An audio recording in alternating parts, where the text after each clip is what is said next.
Caribbean Newsline is brought to you by the Barbados Tourism Marketing Inc.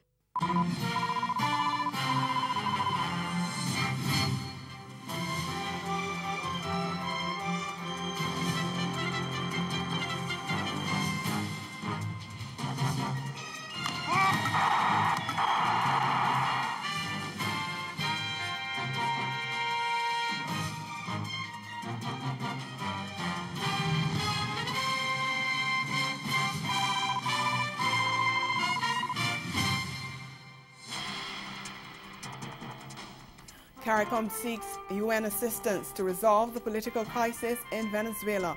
Our top story in Caribbean Newsline for Friday, January 25th. From the CMT News Center in Bridgetown, I'm Dawn Paris. Good evening. CARICOM leaders are seeking an urgent meeting with United Nations Secretary General Antonio Guterres in an effort to resolve the political crisis in Venezuela.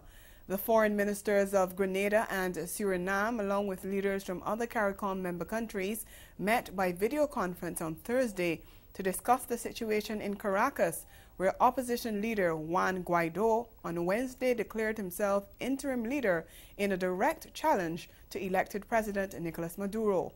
Guaido was promptly recognized by several countries, including the United States, Canada, and some Latin American and European countries. But Maduro, who was sworn into office earlier this month for a second term, shows no signs of giving up power, maintaining he was democratically elected. Russia, China, and Cuba are among countries supporting him. Following the regional leaders' conference on Thursday, they issued a statement describing the situation in Venezuela as unsatisfactory. The CARICOM heads expressed grave concern about the plight of the people and the increasing volatility of the situation, which could lead to further violence and breakdown of law and order in the country. They say the long-standing political crisis, which has been exacerbated by recent events, can only be resolved peacefully through meaningful dialogue and diplomacy. CARICOM chairman, St. Kitts and Nevis Prime Minister Dr. Timothy Harris said, quote, Venezuela, of course, is part of the Caribbean region, and any adverse development there would have serious ramifications for the peace and orderly development of member states within the region. So we will continue to hold a watching brief and constructively engage with the principal actors in Venezuela and actors everywhere to ensure that we preserve the region as a zone of peace, end quote. Caribbean leaders have also called on external forces to avoid actions which would escalate an already explosive situation. Guaido said on Thursday that he would consider granting amnesty to Maduro and his allies if they helped return Venezuela to democracy. He says amnesty is on the table for anybody willing to help return Venezuela to constitutional order. Meantime, border security between Trinidad and Tobago and Venezuela is being stepped up in anticipation of an increased influx of Venezuelans amid the turmoil. National Security Minister Stuart Young told Thursday's post-cabinet media briefing that he's already spoken to security heads, including the Chief of Defense Staff. He said the police service and the Coast Guard patrols will increase presence and operations will be more intelligence-driven. Minister Young will meet next week with other agencies to improve security at ports of entry. The United Nations estimates that there are about 40,000 Venezuelans in the Twin Island Republic. Young also told the media that while the government in Port of Spain will not intervene in Venezuela's affairs, it's willing to mediate. We are not going to play any interventionist role, nor would we take any such basket. We continue to respect the sovereignty. At the end of the day, the Venezuelan people will decide. Trinidad and Tobago holds itself available to assist in whatever way, to resolve whatever way the Venezuelan people want to resolve it through any such discussions. We would hold ourselves available, we can host it, etc., etc. At the end of the day, that is up to the Venezuelan people. Staying in the Twin Island Republic, two Trinidadian brothers taken to war-torn Syria, where their father was believed to have fought with ISIS, have been ordered by the court to be placed in the care of the Children's Authority on their return home. More in this CNC3 News report. The brothers were due to arrive from London on Thursday after spending the last 4 years in war-torn regions. But they won't be returning to the care of family members. Through an order of the court, the Children's Authority will assume responsibility for their well-being. The order, which was granted by Madam Justice Carol Gobin, declares them wards of the court in order to assess their health, development, and to get a better understanding of how they were treated. The court has also prohibited the publishing of any information which identifies them in any newspaper, radio, or television program. Based on all accounts, it was no easy task extracting the children from the Middle East. But these brothers are just a couple of what could be many more children of war. National Security Minister Stuart Young says there are more Trinidadian nationals, including children, who are still in Syria as well as other Middle Eastern countries. There are other Trinidad and Tobago citizens, unfortunately, who for some reason or the other made their way out there. We've seen reports, and we know that, for example, in Iraq, there's a particular Trinidadian family. We haven't been able to ascertain what happened to the father. They've gone through a trial. The mother and daughter, as far as we are aware, are incarcerated in an Iraqi jail. We're not sure whether the father was executed as a result of a trial or not. There are more of these types of situations. Minister Young says the government is concerned about children who've been forced into these situations and as such has requested international assistance to work alongside local experts to offer psychological assistance when minors are returned to TNT. When children return here, we don't know what they've experienced out there. One of the first questions you ask is, unfortunately, one of the methodologies of ISIS and other terrorist organizations is they train young children to become fighters, to use weapons and to kill people. So one of the first things you're trying to ascertain is, did any of this training take place? Meantime, Attorney General Faris Al-Rawi on Friday acknowledged that it would be problematic to prevent any citizen from returning to Trinidad and Tobago, even if they have fought alongside ISIS. Speaking on local radio, the Attorney General said while he understood the spirit and intention behind calls, he believes the best course open to the country are the amendments the government has included in the anti-terrorism bill still to go before the Parliament.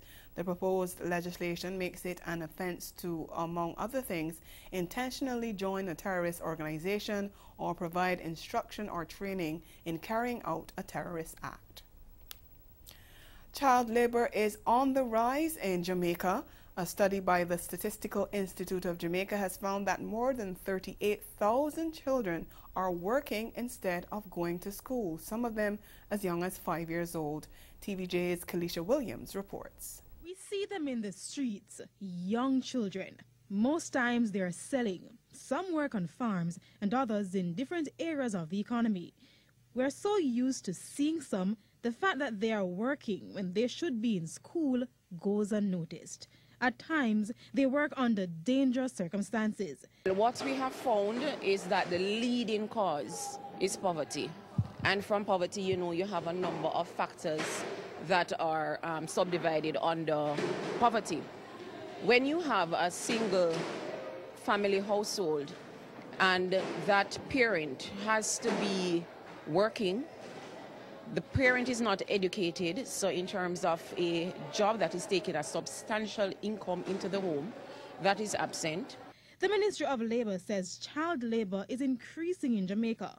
A 2016 study done by the Statistical Institute of Jamaica found more than 38,000 children are working, some as young as 5 years old. 38,000 children, that's a lot, because we're looking at our future. We're talking about our children not going to school to get an education. One of the challenges, according to the study, is that some Jamaicans are not able to detect child labour. When you have the information not out there, the general public not being able to identify what child labour is, that is one of the main, those are two of the main challenges that we're having. So what is the next step? In 2019, the Labour Ministry will be ramping up its efforts to nab persons who continue to exploit children. Coming up in Caribbean Newsline, the new top cop in Belize has an ambitious murder reduction target. The details after the break.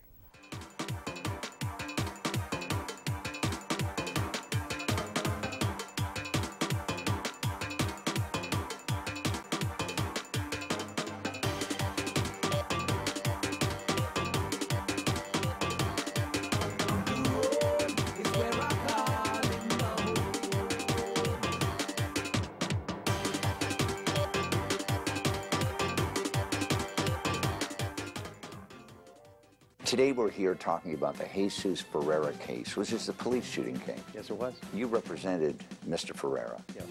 Tell us a little bit about the facts of the case. This was a series of unfortunate incidents, so to speak. Everything was done that you could do wrong in police procedures was done wrong here. The police have a confidential informant, a snitch. The snitch tells them that so-and-so is a drug dealer and is armed and dangerous. It's interesting. You have a politician from this coalition who says something completely vulgar and stupid and beyond belief, and then the government says, no, it's not a good idea, and people then say, the government is being sensible, when in fact the whole political battleground is now controlled by the right and the far right. Yeah. So everything has become relative.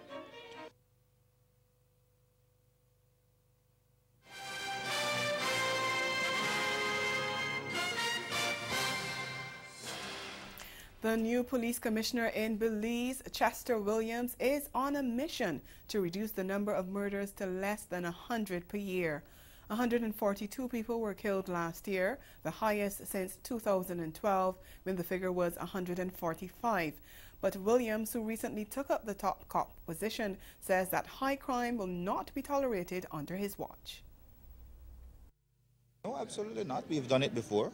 You may recall, I think in 2013, we were able to get the murder rate, I think you're referring to, below 100.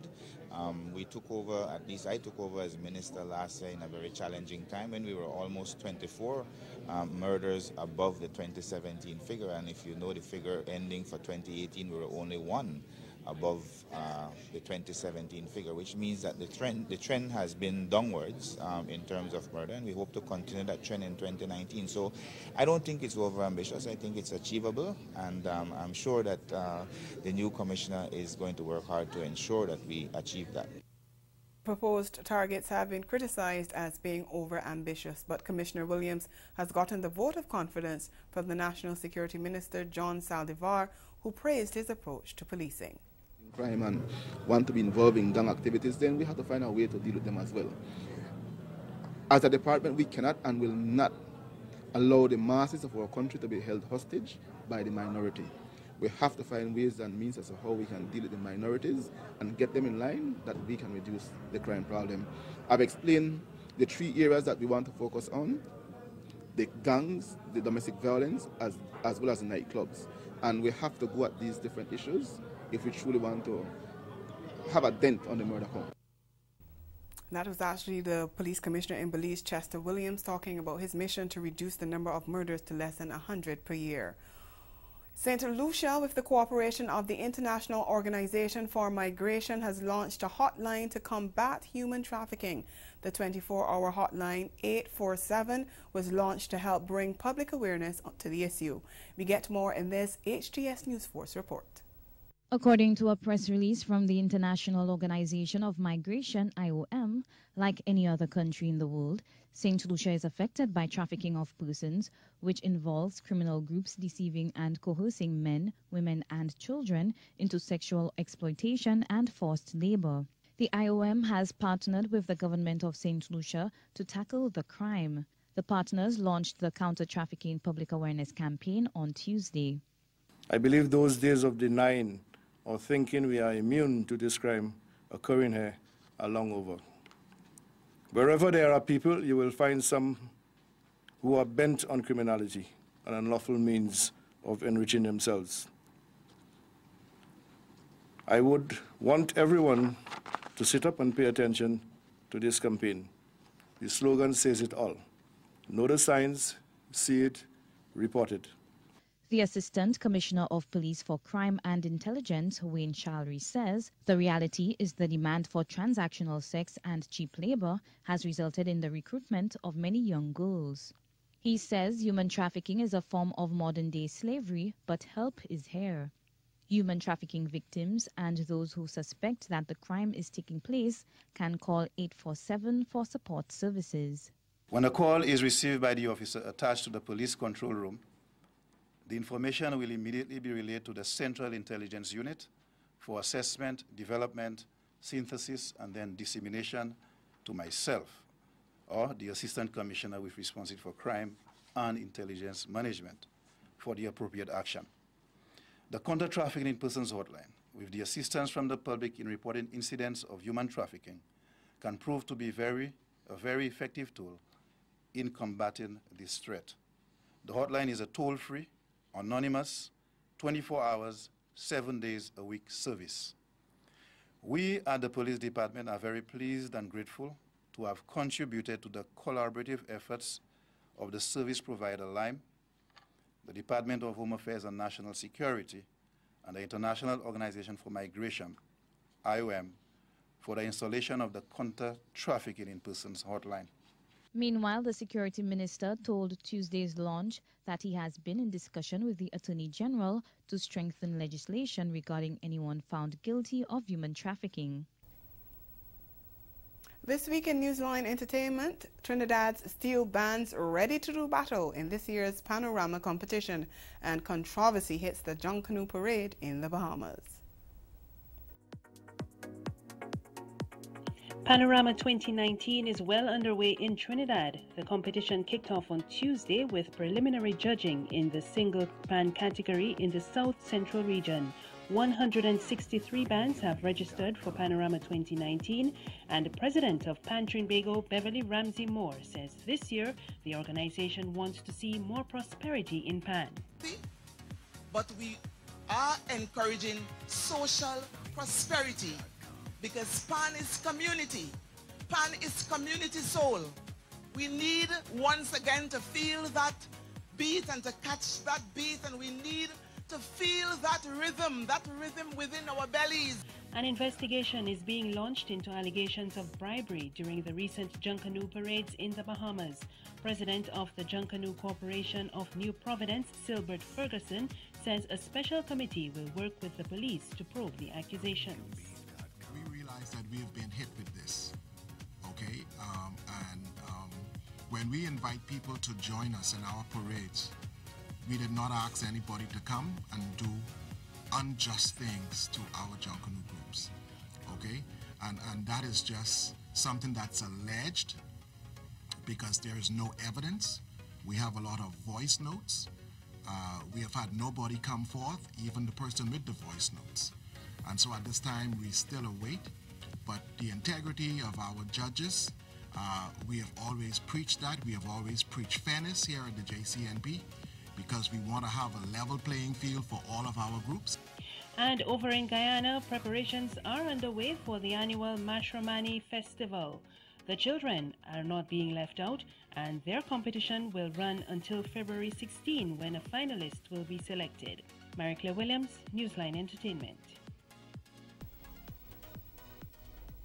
Still more to come in Caribbean Newsline in sport. West Indies set England a mammoth 628 to win the opening test. We'll be right back. I know everybody thinks I'm crazy for wanting to work with you, but that is my mantra. I want to take somebody who's not known, who wouldn't have these opportunities, and put them in an extremely better place. And yes, I'm going to capitalize on that. Of course I am. That is how this world works. I want a lingerie line. I want you to design it. I want you to see that you're much better than that crap you're putting out in your store or your closet or whatever you want to call it.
Captain Jason Holder Friday became the first West Indies number 8 to score a double century as the dominant host set England a mammoth 628 to win the opening test at Kensington Oval.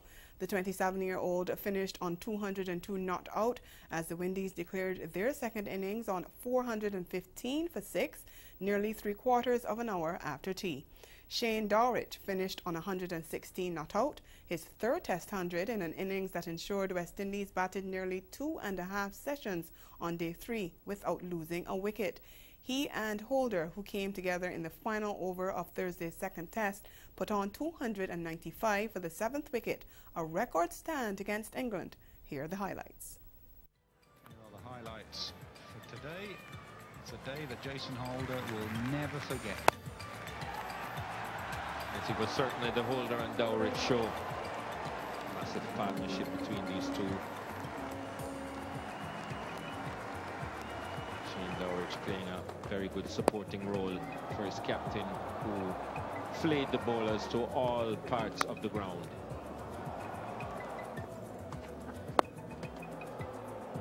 With 8 huge sixes. None of the bowlers were spared. Dowrich kept chipping away.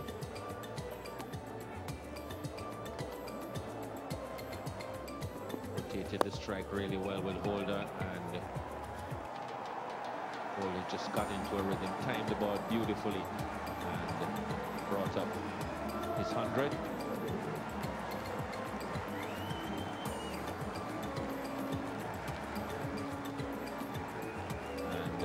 Then added another. That's him at the end of his double. Yeah, England had 20 overs to survive. I think the declaration was just about right. And Gabriel bowled a pretty good spell from the Joel Garner end. But Burns in particular was very strong off his pads.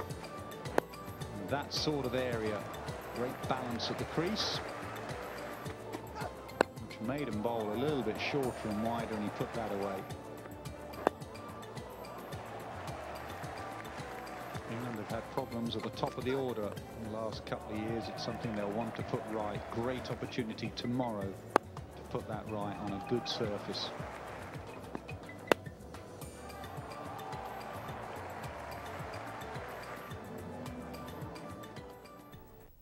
Well, England closed the day's play on 56 with all 10 wickets in hand and will need 572 more runs to beat West Indies. Still in cricket, West Indies women's skipper Stephanie Taylor has opted out of the Karachi leg of the upcoming Pakistan series over security concerns. Former captain Marissa Aguilera has been chosen to lead the side in her absence. It means Taylor will miss the opening T20 international phase of the tour, but will return for the 3-match one-day international series being hosted in Dubai. Windies women will also miss the services of leading opener Hayley Matthews, who picked up a knee injury during the Women's Big Bash League in Australia and is yet to fully recover. She has been replaced by 24-year-old uncapped slow-medium bowler Karishma Ramharak from Trinidad and Tobago. Uncapped 21-year-old Jamaican batsman Rashada Williams has also gained the selectors' favour. Cricket West Indies Chief Executive Johnny Graves said while the Pakistan Cricket Board had given assurances about security, players were free to make their own decisions on the tour. Graves said the women's tour, which runs from January 31st to February 11th, was another sign of Cricket West Indies' commitment to revival of international cricket in Pakistan. Switching sports now, Guyana is set to take on the Cayman Islands in a Pan Am qualifier next month. We get more in this HGP Sport Report.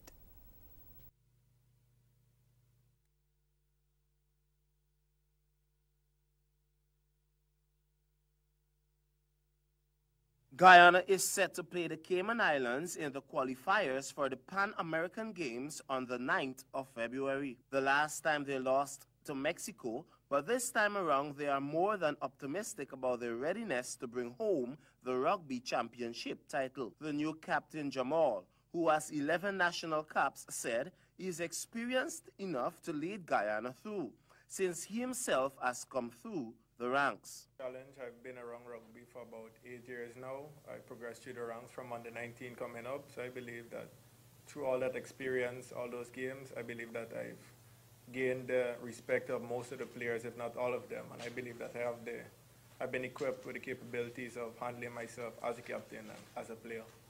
Luckily, we were a bit out-coached.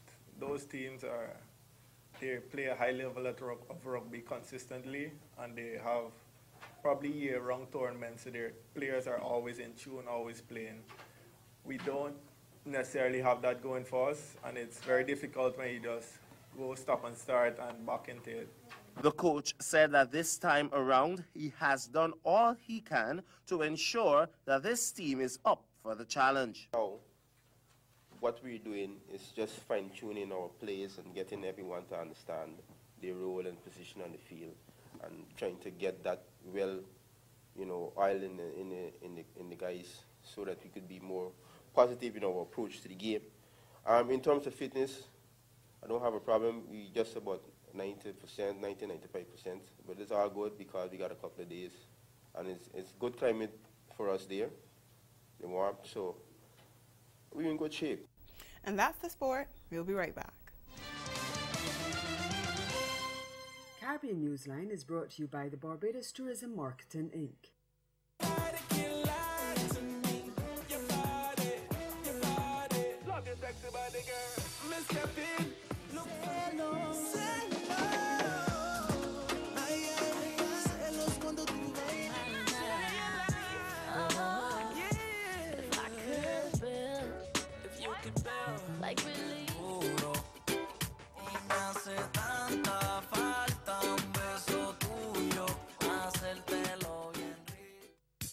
Follow your heart to St. Kitts and make plans to join us at the 23rd Annual St. Kitts Music Festival. 5 days of world-class entertainment from Wednesday, June 26th to Sunday, June 30th, 2019. See Butcher Banton live as he makes his epic return to St. Kitts.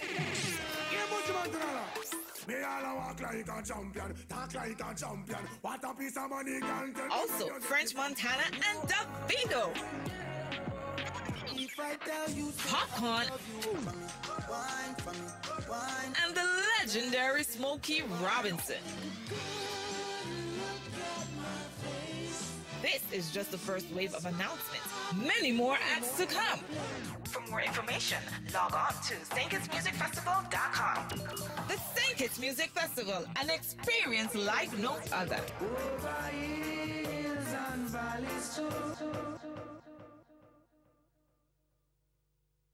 You know, there are about 1 million people who will soon not get a paycheck. The president and members of Congress live in such an isolated world. They have no idea how real people live. I mean, just the mental stress, the anguish of not getting paid, not going to work. Your whole life is disrupted because you're not usually at home. You're probably arguing with your spouse. Again, the major developments of this day. CARICOM leaders seek an urgent meeting with the UN Secretary General in an effort to resolve the political crisis in Venezuela. And in sport, West Indies set England 628 to win the opening test. And that's Caribbean Newsline. For news and sport round the clock, subscribe to CanonNews.com. And for more of our programming, log on to CaribVision.tv. We'll be back here on Monday. But from all of us at CMC News, good night.